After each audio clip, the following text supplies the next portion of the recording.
Welcome to the Transcultural Psychiatry Podcast. In this podcast, Dr. Andrew Ryder, Associate Professor of Psychology at Concordia University, speaks to Dr. Joseph P. Gahn, Associate Professor of Psychology and American Culture at the University of Michigan in Ann Arbor.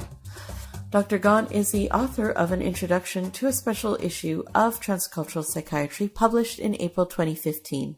The introduction is titled Reconciling Evidence-Based Practice and Cultural Competence in Mental Health Services. Thanks for joining us. My pleasure, Andrew. The title itself, I think, contains, in a sense, the tension or even maybe the irony of trying to do evidence-based, culturally competent work at the same time. I'm wondering if you could start just by telling us a bit about that, what you see as the fundamental tension there. Sure. Well, as you know, anyone in the health sciences or the health professions today is familiar with evidence-based practice. Sure. And in psychology, perhaps in psychiatry too, evidence-based practice has been described as a three-legged stool comprised of the best research evidence, usually outcome evidence from experimental trials, and then clinician expertise and patient preference to deliver the best interventions for people who have healthcare needs. One goal, I think, of evidence-based practice is to try and channel clinicians into more standardized forms of practice that draw on the best research evidence. Now, because of my interest in cultural variety, cultural difference, and cultural processes and practices in communities for which mental health issues might be experienced and expressed somewhat differently than the mainstream, I also am long interested in the notion of cultural competence. Right. Cultural competence is another big idea or concept or approach within the mental health profession, and the interest there is in trying to accommodate a broader variety of people who share certain group-based practices in their mental health experience. And so cultural competence in the mental health professions really is about accommodating a broader variety of difference. And I think the pressure there then is to figure out how to diversify clinical practice in a way that is much more accommodating.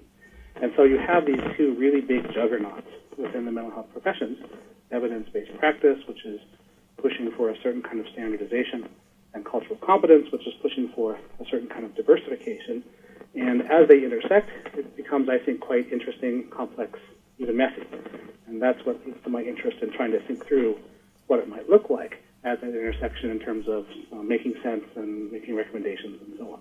Why can't we just do both? Try to be standardized in terms of evaluating our treatments, but build in sufficient flexibility to take account for context. What gets in the way? Well, I think the pressure for standardization isn't just in how we evaluate treatments. It's in the nature of what we do clinically. So, what clinicians who are meeting a client who has a particular kind of problem would be wanting to look to research evidence to figure out what are the best approaches for helping such a person with that problem. Right. And they may actually have a treatment manual that they can draw on that is essentially a script of how to go about conducting this treatment over a set period of time to maximize your chances of being helpful. So the standardization is at the practice level too. And of course, no manualized treatment is in itself preserved without adaptation. Right. Every clinical encounter involves adaptation because you're always obviously talking to an individual and you're trying to contextualize your efforts with regard to that particular person and their entire life experience. I think the issue of cultural competence, though, raises certain kinds of questions and concerns that go beyond the kind of on-the-fly adaptation that people might be able to do in session and with a good deal of practice or rehearsal able to accomplish in that form. It raises questions about how broad your knowledge base must be, how much time you need to have for assessment of the way in which a person's experience is contoured or shaped, requiring maybe broader reaching or deeper kinds of alterations or tailoring. And I think at the most extreme level, it can involve trying to rethink even whether the assumptions undergirding a particular form of therapy are really appropriate with an individual who doesn't understand or grasp or value therapy in the way that it might be offered. Right. It's in those moments that things get interesting, I think, and the options, are wide-ranging from, precede anyway, try to, quote, educate that particular client into the value of this therapy or try to entice them to try it out and see how it works for them, all the way to saying, well, I'm not sure psychotherapy is right for you. Maybe there's alternatives that we should explore that I won't be able to help you with, but I can help you sort through them and make a decision.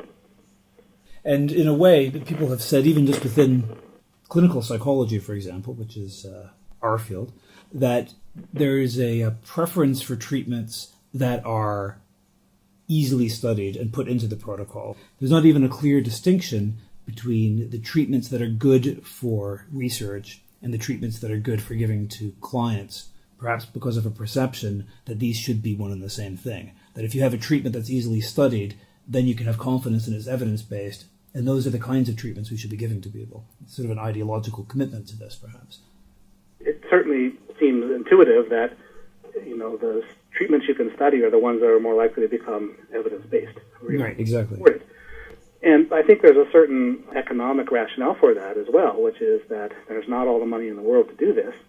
On the other hand, I think putting on a more critical hat, it means that there's a wide swath of approaches that will never actually be funded to be studied in this way, and therefore, especially if you're talking about marginalized populations with experiences or expressions of distress that are out of the mainstream, and therefore approaches that might be best tailored to a system are not likely to merit the kind of funding in a scarce resource environment for them to have those interventions ever tested in this way. And so I think part of it, especially early on, isn't always about how easy the treatment was. It's also about the interests of the promoters of the treatment in undertaking this kind of scientific evaluation. Right. And I think that some of the more dominant forms of evidence-based treatment are ones where early on such folks got on the bandwagon and got the funding and established them. And now, of course, there's reluctance to want to study in that fashion that many more treatments, given that we now know that certain ones seem to work pretty well. Right. Now, when I've actually had discussions about this topic, two answers that I hear from people that don't necessarily spend a lot of time doing cultural work is, one would be something like, well, just match the person to their therapist, and the therapist will sort of build in all the cultural adjustments because they come from the same background. And the second one is, well, there's only really 3 or 4 big groups that we need to worry about, so we'll just do a bit more treatment research and we'll develop CBT for depression in Latinos, CBT for depression in Asians, and so on. And we'll get more manuals, and then we'll be fine. As easy as that? I suspect not. Yes, I think one of the dilemmas is that there's not going to be resources available to support research in all of those domains. You can craft intersections of diversity and evidence-based approaches and have so many different kinds of tailorings and adaptations that might be worthy of study, but they can't possibly all get studied.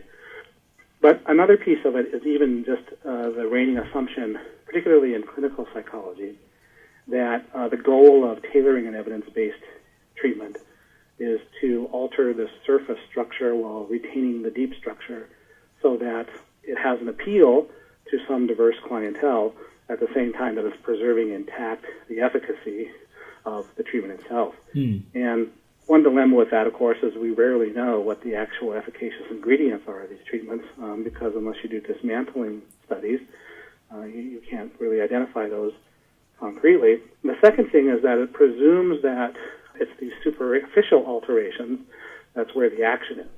That really you just need to be attractive and appealing enough or resonate with people's experience or identities enough for them to be able to participate in therapy.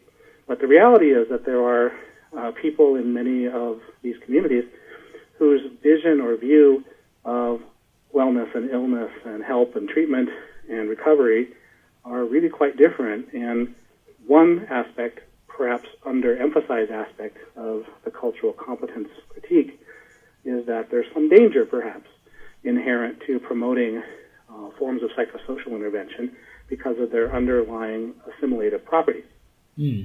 Now, one example I can give from that is of a grassroots traditionalist from my own home reservation community on the Fort Belknap Reservation in Montana. Okay. And in an early research project, I went home to talk with people there about what they saw as the origins of problem drinking, suicide, depression, those sorts of problems, which are widely acknowledged to be problems in many Indian communities. And my interest really was in trying to uncover what explanatory models people might have that are alternative to the way psychologists and psychiatrists talk about these problems. One guy I remember very vividly, who identified with his Indian name of Traveling Thunder, told a story about the origin of these problems and the proper approach to addressing these problems in a really alternative way. And basically he told a story of history and colonization. Yeah. And the thrust of it was simply that we used to have, in pre-contact times, Aboriginal ceremonial approaches, which were the source of life and well-being in our communities. But when Europeans came and colonized us, they deliberately suppressed and broke or eradicated these ceremonial practices and traditions. Right. And the result was that we lost a sense of who we were. People who don't know who they are, don't know how to live, and they can get demoralized or depressed, they can drink, and then they can turn ultimately to suicide, etc. Right. And the solution, in his mind, was not to go to the clinic on the reservation and see a psychologist or a mental health professional, because in his view, that was part and parcel of the same system of domination that had eradicated ceremonies to begin with. Right. In his mind, the alternative was we need to reconstitute our ceremonial practices, because that, again, is the source of help from the Creator and spiritual powers that can revitalize us in a way that will overcome these problems. Now, this is an example of someone who has an explanatory model that is not about broken brains or poisoned genes or even early childhood adversity. Yeah. It's really about history and spirituality. And mental health services and psychotherapy are not what's going to work for such a person.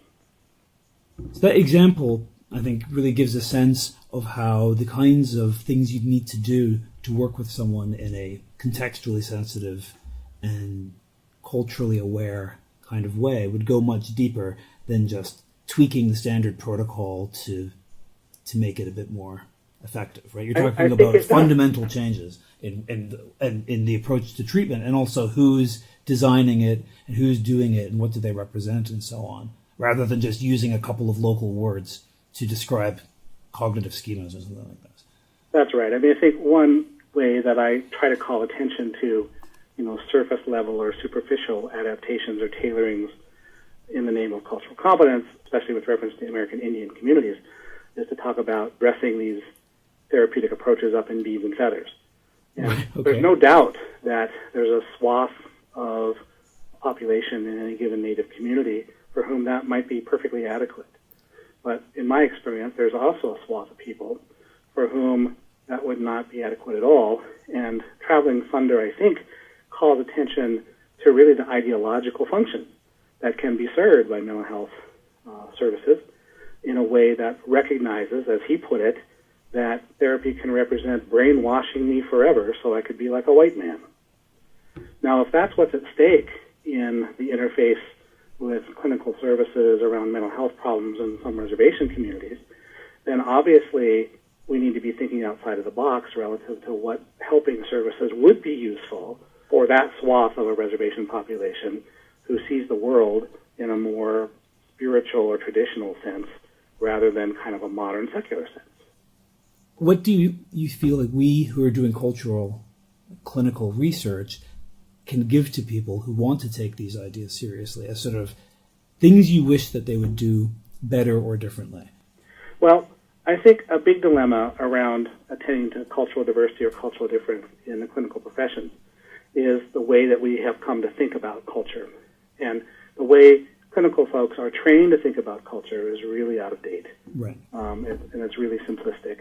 And the dilemma here is you either have approaches that basically stereotype entire groups of people and train clinicians to think of a person as a representative of the group more so than as an individual in all of their complexity. Or you have approaches that recommend things that can easily seem like, oh, it's what I do already because I already am attentive and attuned and adapting on the fly and all of that. As long as I'm a good therapist, I will inevitably end up being culturally There you go. That's right. And so but it's hard to find stuff that's between those two. I think there's two venues to doing it. One is simply recognizing and teaching clinicians to recognize that the clinical endeavor, the practice of therapy, or the practice of mental health treatment is itself a cultural artifact. That is, these are practices that have evolved in a certain cultural context and come to reflect certain culturally embedded assumptions. And so they depend on certain assumptions to be intelligible and to work. And the question is, to what degree do the people you're trying to serve share in those assumptions, and how much education you need to do versus how much do you need to think about a different approach that's based on different assumptions. So that's one thing. I think the single biggest thing, though, because as you say, busy clinicians are not able to brush up on complexity very easily, is we've got to alter how we do training of clinicians. So, graduate school and postdoctoral training are the sites where we have avenues of approach to be able to try and train people to think about culture in a very different manner, in a much more sophisticated manner, in a manner that recognizes, as you and your colleagues have written about, that culture actually constitutes human experience. And, of course, trying to draw on lessons from anthropology about hyperdiversity and about the dangers of culture. Because you can invoke culture in ways that seem to reify groups, that pretend like there's clear boundaries around peoples, that assumes that everyone in the group is essentially the same and people outside of the group are essentially different. And this is often the way culture is used in psychology today, but it's just wrong. And so figuring out how to train people in even conceptualizing culture in a more accurate and thoughtful manner in their training environments would go a long way to helping people avoid some of the pitfalls of a simplistic notion of culture or cultural competence. And then that would have an impact both on how those people might go on to do research or write about research or think about the research that they're reading, and then also what they do in the clinic. Absolutely. I think that's right. I think that's a good optimistic note to end on. Great. Thanks very much for joining us. And this has been the Transcultural Psychiatry podcast interview and discussion with Dr. Joe Gahn. You have been listening to the podcast for Transcultural Psychiatry, a journal published by SAGE. The article associated with this podcast can be accessed for free at our website at www.tps.sagepub.com. Until next time.